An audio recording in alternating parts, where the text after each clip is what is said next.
तो इंटरफेरेंस का टॉपिक शुरू करते हैं।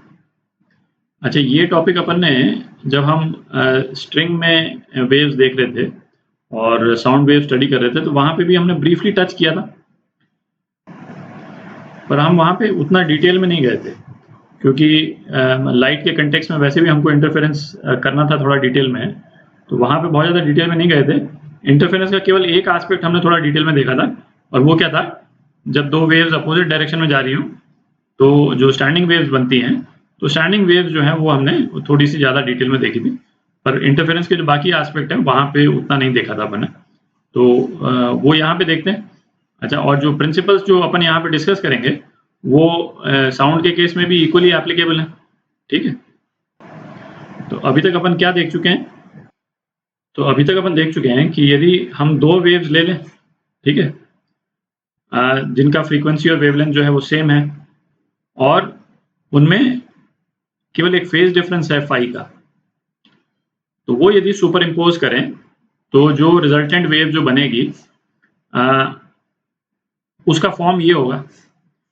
और इस वेव की इक्वेशन कैसे आई थी, इन दोनों को ऐड करके वेव की इक्वेशन जो आई थी वो ट्रिग्नोमेट्री का जो रिलेशन है sine A plus sine B, ये अपन ने लगाया था, sine A plus B by 2 और cos A minus B by 2, ठीक है। तो इससे ये रिलेशन आ जाता है। अच्छा, तो इसके दो कंपोनेंट है, एक तो कंपोनेंट था जो एम्पलीट्यूड कंपोनेंट, जो ये फाई डिसाइड करता है, रिजल्टेंट एम्पलीट्यूड क्या होगा ये फाई डिसाइड करता है, और दूसरा जो है ये एक नई वेव हो गई बेसिकली, सेम फ्रीक्वेंसी और वेवलेंथ की, और एक इनिशियल फेज आता है उस वेव का, वो 5/2 है। तो इतना तो अपन देख चुके हैं अभी तक, ठीक है। अच्छा, इस पूरी चीज में जो हमारे इंटरेस्ट का जो पोर्शन है वो कौन सा है, ये हमारे इंटरेस्ट का पोर्शन है, रिजल्टेंट वेव का एम्पलीट्यूड, ठीक है। और रिजल्टेंट वेव का एम्पलीट्यूड अपने को दिख रहा है कि ये फाई पे डिपेंड कर रहा है, क्योंकि ये जो इनिशियल एम्पलीट्यूड है ये तो कांस्टेंट ही है, ठीक है। तो दो वेव्स के बीच में जो फेज डिफरेंस है वो कैसे आ सकता है उसको थोड़ा देखते हैं, है ना। उसके अंडरस्टैंडिंग के बाद में फिर अपन मतलब डिटेल में जाएंगे, तो उसका अंडरस्टैंडिंग होना जरूरी है।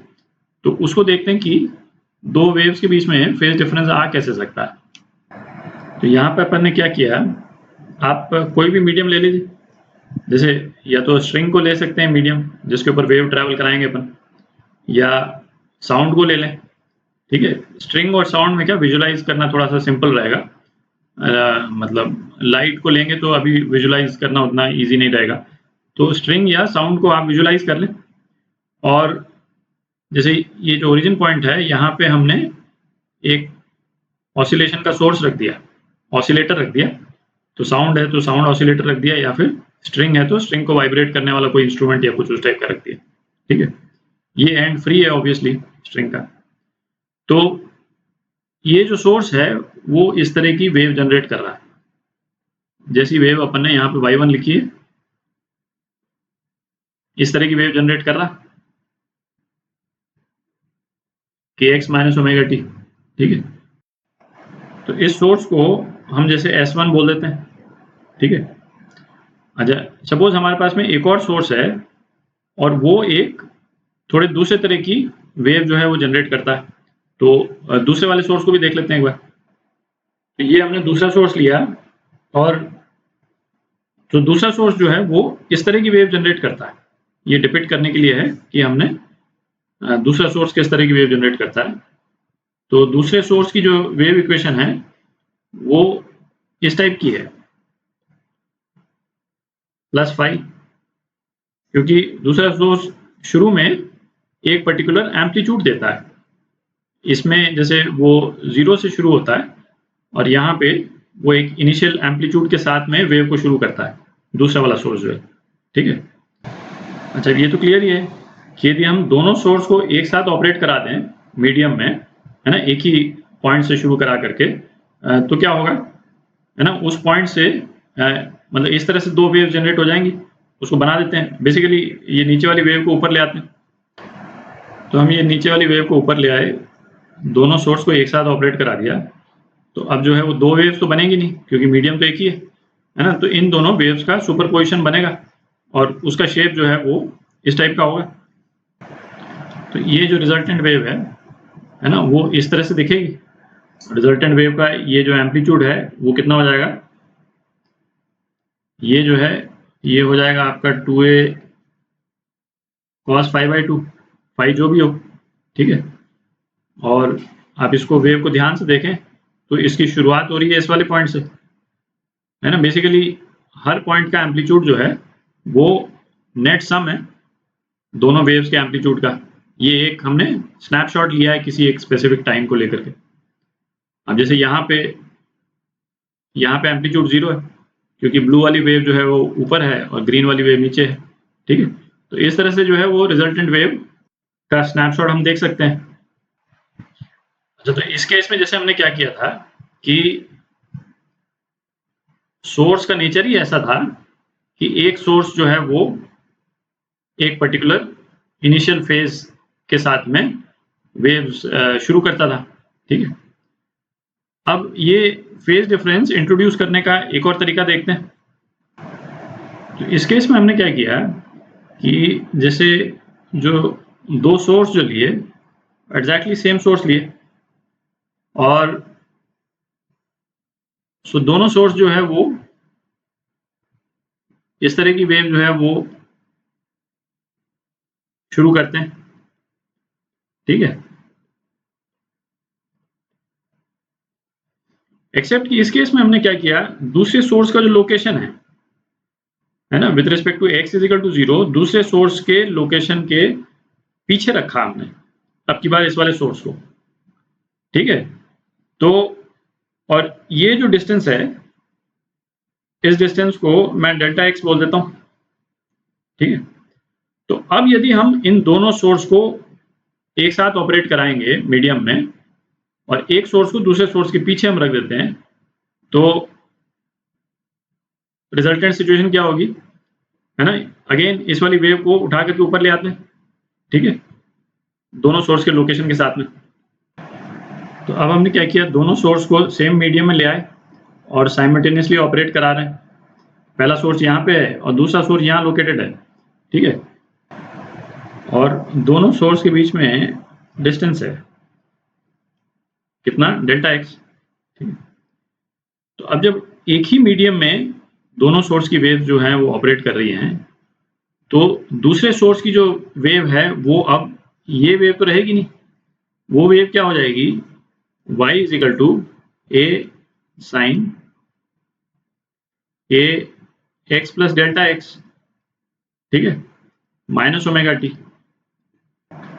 क्योंकि ये ग्रीन वाली वेव जब x इज इक्वल टू 0 तक पहुंचेगी तब इसका तो कुछ डिस्प्लेसमेंट हो चुका होगा, ठीक है, इसलिए x प्लस डेल्टा एक्स। तो इसको हम लिख सकते हैं a साइन के x minus omega T plus के डेल्टा एक्स। तो ये वाली जो टर्म अब जो हमारे पास में आ गई, ये वाली टर्म जो है वो जो पिछले वाले दो वेव्स में जो फाई था, जो इनिशियल फेज था, वो फेज अब सोर्सेस के डिस्टेंस के कारण आ रहा है, ठीक है, के डेल्टा एक्स। तो इस वाले केस में फाई कितना हो जाएगा, फाई हो जाएगा के डेल्टा एक्स, ठीक है। तो क्रूशियल पॉइंट क्या है कि दोनों वेव्स के बीच में फेज डिफरेंस का सोर्स क्या है, ये डेल्टा एक्स, ठीक है। और ये डेल्टा एक्स बहुत इंपॉर्टेंट टर्म है।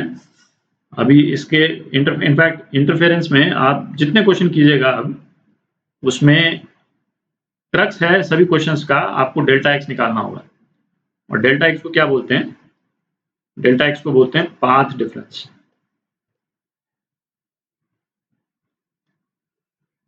ठीक है। तो जब आपको दो वेव्स का इंटरफेरेंस पैटर्न जब निकालना होगा तो बेसिकली आपको ये देखना है कि दोनों वेव्स कौन कौन सा पाथ ट्रेवल करके आई, है ना, और उन पाथ में डिफरेंस क्या है, ठीक है।